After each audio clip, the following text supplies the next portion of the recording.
You're listening to the AfterBuzz TV network, now the largest new media platform on the web, and your number one source for after-show entertainment. Very good, Gene Johnson.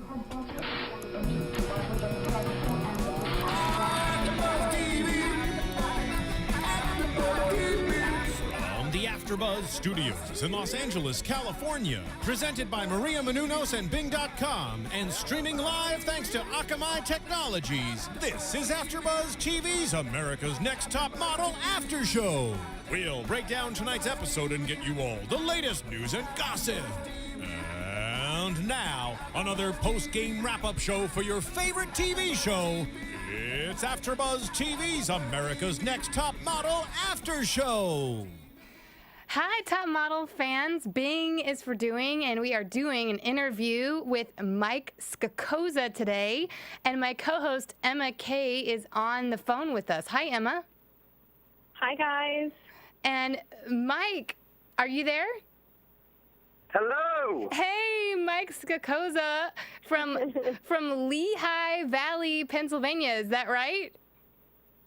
Yeah, I'm originally from Pennsylvania, the East Coast, area called the Poconos, if anybody's familiar with that. Oh, wow, the Poconos. So had you lived anywhere else before Tyra found you? And where exactly was that ice cream truck that she found you in?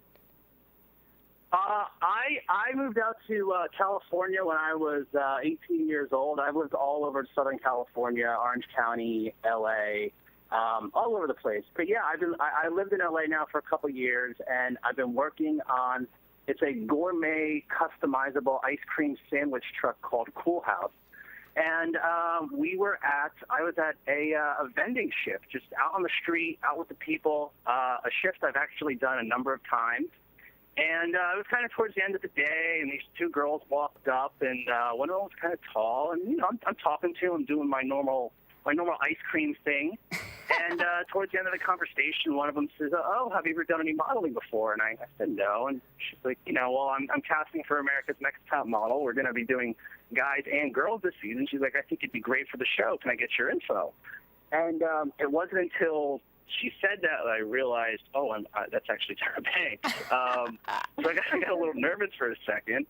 And she goes, "Listen, I'm not hitting on you, but can I get your number? Like, I want to get this to my people." And I'm just like, yeah, sure. And I wrote down my name and my number on an order ticket, and I gave it to her. And, to be honest, I thought she would just kind of crumple it up and throw it away. But sure enough, 2 weeks later, casting called me, and the rest was kind of history. Oh, that's so cool. It's cool, and it's cool that, your ice cream. Oh, my gosh, I'm being such a dork. So what else did you do in Southern California before you got to the ice cream truck business? I've actually worked in music for a long time. I started touring in bands when I was really young, so I've traveled the country a lot. Oh, really? Living out of a suitcase, kind of just going from city to city. It was a blast. And actually, after I stopped playing, I started doing tour management for other bands. So basically kind of like running productions and basically running everything on the road for larger established bands. And then after that, I decided to get off the road for a little bit. And I got offered a job with a management company doing day-to-day. So we worked with artists like the Plain White T's, a band called Matchbook Romance, and Juliet Sims, who was on The Voice, and a bunch of great kind of pop rock artists. So that's kind of where I really cut my teeth. And then, the ice cream thing was just kind of a second job to kind of make a little bit more money. I never really thought that, anything would really come out of it, but sure enough. You were just in the right place at the right time. It's just one of those stories, yeah. Yeah, well, a story that you'll probably tell your kids one day. But that's so cool. I saw your Twitter that you said, "Congrats to all my music friends doing big things at the VMAs this year. Missed that live sometime." So that's what you were alluding to just now. So you went on tour with the Plain White T's. You went on tour with all these different bands and managed them. So did that influence you at all with this competition? Were you able to bring any elements of perhaps being on stage with a band to being on a runway? You know, it's slightly different, but once I kind of got into it, I kind of felt a lot of the similar emotions. You know, but being just kind of in the entertainment industry in general, you kind of learn to really kind of, you kind of got to be prepared for anything. You got to be able to stand up for yourself. You got to be able to kind of just, you know, go with things on the fly, and you know, you just got to be ready. So, I mean, that was something that I kind of took into the competition. Like, you know, I've kind of been through a lot of different situations in my life, so let's see how I handle this one. Oh, that's awesome. So, speaking of situations, when you were in the house with all the other models, you know, you had some good times and some crazy times and some shocking times. There was a tweet that you tweeted out the other day that you said you were sleeping during the house meeting. Gotta love editing. Wish I had actually been there. Nothing but BS. So, is that true? You weren't even in the room during the house meeting? I don't know what I can and can't say as far as that, but okay. I went to sleep after I had a talk with Chris. That's so. Okay. Emma, did you want to ask him anything about that? I did. I actually wanted to know, Mike, how your relationship with Chris after that meeting. Did you have any empathy for him? Did you feel any different? No, I mean, we didn't really talk after that. I mean, it kind of looks, you know, I kind of looked bad that was kind of my going out. You know, I was gone after that. But yeah, no, we don't talk. I mean, he was kind of just a negative person to me, and when it comes to negative people, I kind of just cut those influences out of my life. So yeah, we don't have a relationship. I don't really care to. So. Oh, okay. That's interesting. That's very strong feelings. Yeah. No, it's not strong. I mean, listen, I'm just gonna say, like, he was a different person on and off camera. You know, and even that instance itself, you know, he came and approached me after the whole thing was done, and it really wasn't that big. It wasn't a big deal to begin with. So when he approached me to it, you know, I was kind of taken off guard. I was like, you're really gonna blow this into something that is really nothing? And of course, you know, he does it when the camera's around and makes a big fuss out of everything. So, you know, if he wants to be overly dramatic and kind of play that up, like, that's fine. If that's how you want to spend your time on the show, just causing drama, then go ahead and do it. But I'm not going to buy into your BS, you know? Yeah, I mean, it's kind of unfair because the viewers don't get to see the details of everything that happens. We probably get the edited version, which is perfect for camera. There's, you know, full of drama, and it's good for viewers. It keeps, you know, the viewers watching. So we really don't know the backstory of everything that happened. You know, and it would be great to get your input. Was there any other house dynamic or issues that were going on that the viewers didn't get to see? I mean, if everyone in the house keeps getting into an argument with the same person, I'm going to question that there's something going on with that one person. But even the thing with him, I mean, it was basically I was just trying to relay some very important information to everyone in the house, something that we've all been wanting to hear. And I'm just trying to get everyone's attention. They just kept talking and talking and talking, and I just said something out of, you know, it was just like, yo, be quiet. I'm trying to say something important here. You know, it's something I would have said to anyone else, and I think if it was anyone else, it wouldn't have even really been an issue at all. So, you know, they make it kind of seem like I was attacking him, which I really wasn't in any way. And that's why I was kind of taken off guard when he, you know, came at me about it. Yeah, it seemed like kind of a strong reaction, but I have some more questions about the competition. I wanted to know, so you worked with several different female models on these photo shoots. Who was your favorite model to work with? You know, I worked with Alex a bunch. She was great. She's just a lot of fun. She gets, like, really into it. She's like, all right, we got to practice this. We got to do this, and we got to do that. So she was great to work with. She's probably my favorite, yeah. Oh, that's awesome. So she was helping you along since she sort of knew that you didn't have as much experience with modeling world before you came into it. Yeah. She would get, like, really into it. She's like, what are we gonna play here? Like, practice this and do this, and yeah, it was great. She's just a fun girl, and she was easy to work with, and that's what I like. That sounds amazing. And when you were doing the Trailer Park Chic photo shoot with the Cobra Snake, and you were by the pool with Alexandra, what I have a feeling. Actually, I'm a model myself, so I know from experience that you get so many different photos out of the shoot. Did you feel like there were better pictures of you than the one that they decided was the best shot?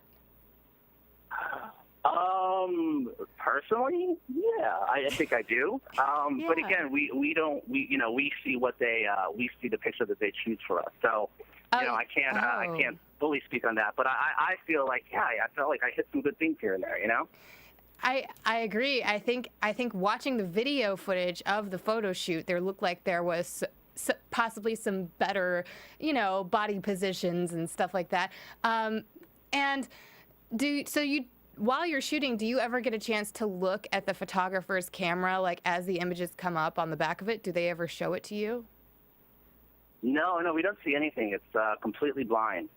Oh, wow. So you kind of just have to go with their direction and hope for the best. Yeah, I mean, like Johnny was at all the shoots, and Johnny was awesome at giving like feedback and critique, and he's very honest with you, but also very helpful.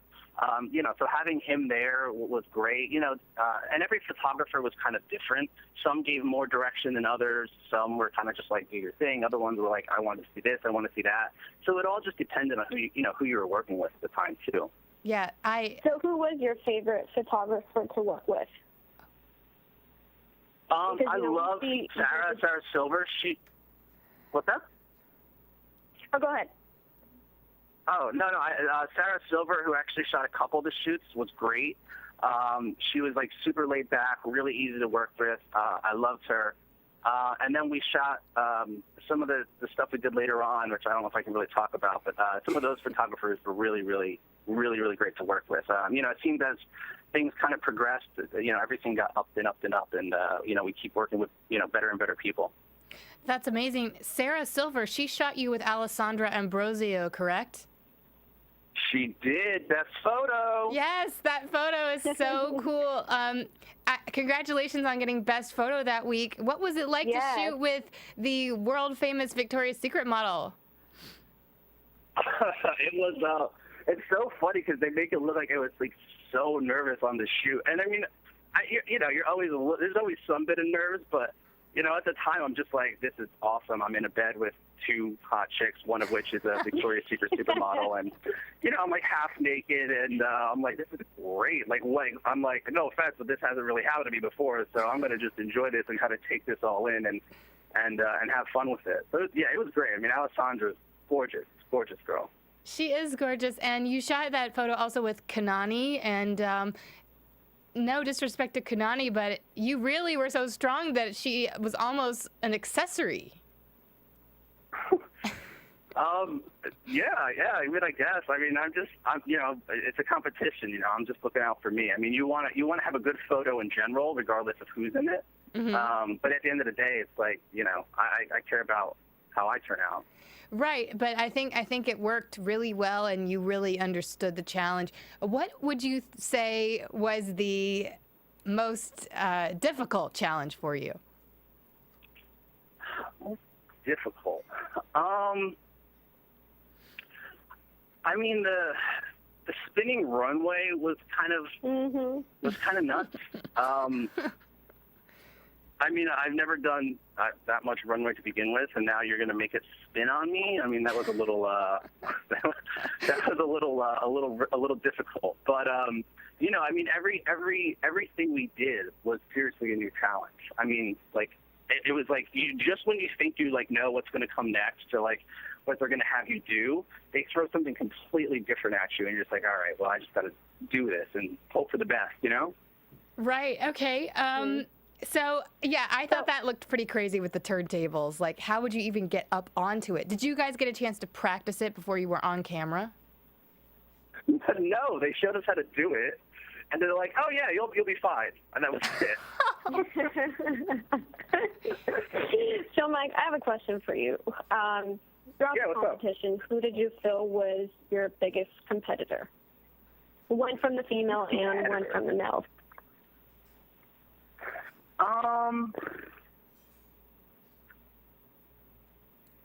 don't know. I think from the female, it's Jordan. I mean, just because she's tall and got legs for days. I mean, she's a gorgeous girl. She kind of embodied a model the most to me. So I would say her on the girl side.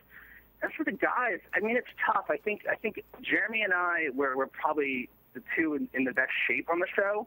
But I also just love Jeremy. He's a great kid. And I don't know. I saw a lot of competition sometimes with Phil, just because Phil is such a he's just so charismatic a lot. You know, he's just like you always want to know like what's going on with him. But you know, at the end of the day, we're all competing against each other, and there is only one winner. So I didn't really put too much emphasis on just one person. It was just like, all right, let's go out there, let's just kick some ass, and you know, let's see what happens. That's amazing. So, go ahead, Emma. Sorry, I have one more question. How did you feel with people constantly bringing up your age? And I don't know if this was something that you guys got to experience, but the viewers saw that, where you know, it was mentioned that you're the oldest in the house from the competitors, and Jeremy was the youngest, and a lot of people felt that with no experience, really, you were just coasting along. How do you feel about that whole thing? I mean, it is what it is. I mean, I'm 27. I feel great about myself.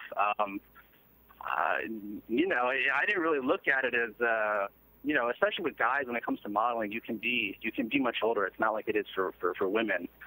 So, you know, I mean, they like to bring it up, and I mean, I don't know, that's fine. It was just funny for me because, like, they didn't even get a lot of the, like, cultural references that I would make throughout the day. I was just like, oh, man, like, I'm really a lot older than these people. Or, like, I'd reference some, like, 90s hip-hop song, and they're like, who the hell is that? Oh, my God, you don't even know. But so it was more of just a cultural thing than anything else. You know what I mean? Mm-hmm. So I know we have a lot of ladies listening today. So for all those girls out there that want to know, are you single? Yeah, I am single. Ooh, single and ready to mingle. That is right. So, Mike, what is coming up next for you? You know what? It's a bright future. You know, I've been doing a lot of test shoots. I've been doing a lot more kind of legwork on the modeling front. That's something, you know, once the show's all wrapped and done, I'm going to pursue 110%. You know, and I really kind of enjoyed myself kind of talking to a camera and being on camera.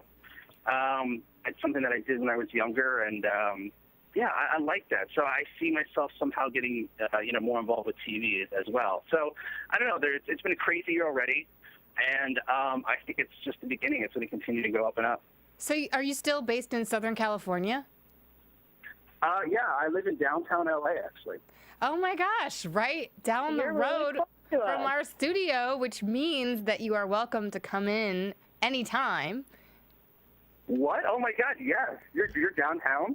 Well, we actually are. Close by. Yeah, I can't reveal our secret location on the air. But we'll talk off camera. But yes, you are welcome to come in and join us for our next recap show, or whichever recap show you would be available for. Oh my God, I would love that. I'll give you all the dirt. Oh my gosh, that's so awesome. Yes.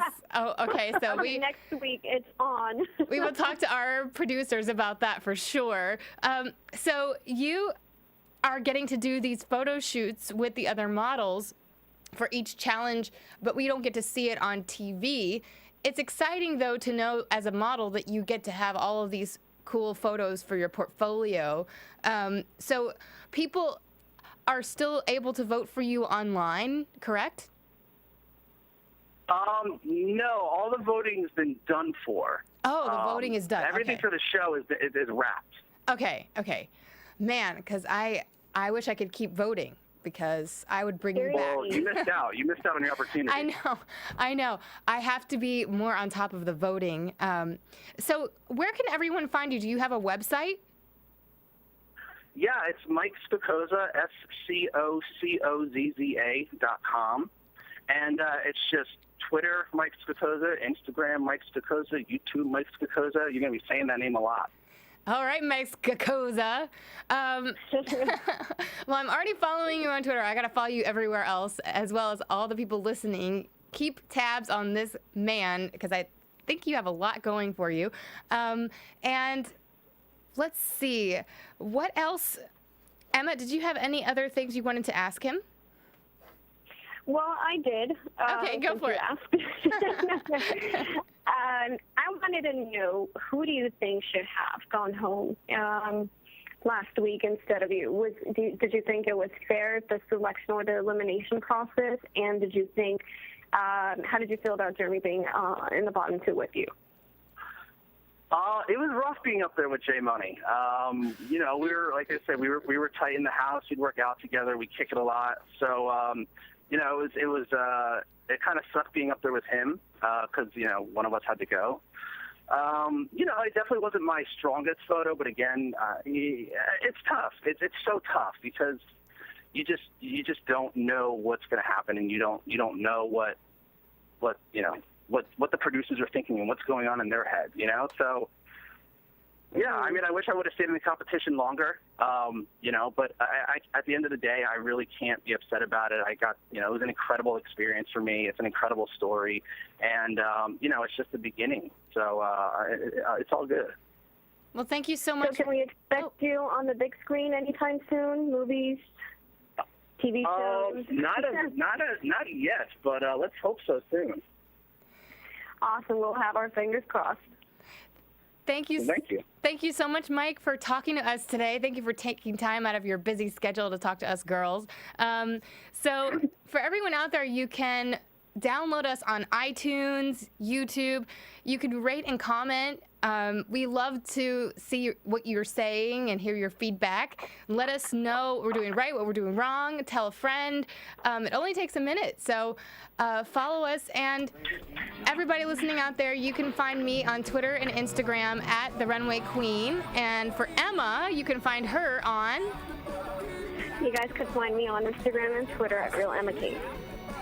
Thank you for listening, and we'll see you next time. From Bing.com, executive producers Maria Menounos, Kevin Undergaro, Phil Svitek, and the entire AfterBuzz TV staff, we would like to thank you for listening to the AfterBuzz TV network. To watch or listen to other after shows and post comments or questions, be sure to visit AfterBuzzTV.com. I'm Sir Richard Wentworth, and this has been a presentation of AfterBuzz TV. Buzz you later. See you later. The views expressed herein are those of the hosts only and do not necessarily reflect the views of AfterBuzz TV or its owners or principals.